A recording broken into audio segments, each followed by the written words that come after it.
பாலியல் அத்துமீறல்களில் ஈடுபடும் ஆசிரியர்கள் அரசு ஊழியர்களை நிரந்தர பணி நீக்கம் செய்ய வேண்டும் என மார்க்சிஸ்ட் கம்யூனிஸ்ட் மாநில செயலாளர் சண்முகம் வலியுறுத்தியுள்ளார். ராமநாதபுரத்தில் செய்தியாளர்களிடம் பேசிய அவர் இதனை தெரிவித்தார்.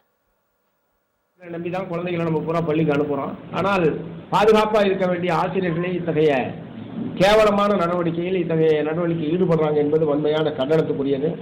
அத்தகைய ஆசிரியர்களை எல்லாம் பணி இடைநீக்கம் செஞ்சிருக்காங்க. இத்தகைய அவங்கள பூராத்தையும் கடுமையான முறையில் நடவடிக்கை எடுக்கணும், சட்டப்படி நடவடிக்கை எடுப்பது மட்டுமல்ல, அவர்களையெல்லாம் அரசு பணியிலிருந்து நீக்க வேண்டும். அத்தகைய நடவடிக்கை எடுத்தால்தான் இனிமேல் வரக்கூடிய ஆசிரியர்களுக்கு ஒரு பயமும் ஒரு அச்சமும் என்பது இருக்கும். ஆகவே இத்தகைய பாலியல் குற்றங்களில் ஈடுபட்ட ஆசிரியர்கள் யாராக இருந்தாலும் அவர்கள் குற்றம் நிரூபிக்கப்பட்டால் அவர்கள் மீண்டும் அரசு பள்ளி ஆசிரியராக பணி தொடர்வதற்கு அரசு அனுமதிக்கக்கூடாது.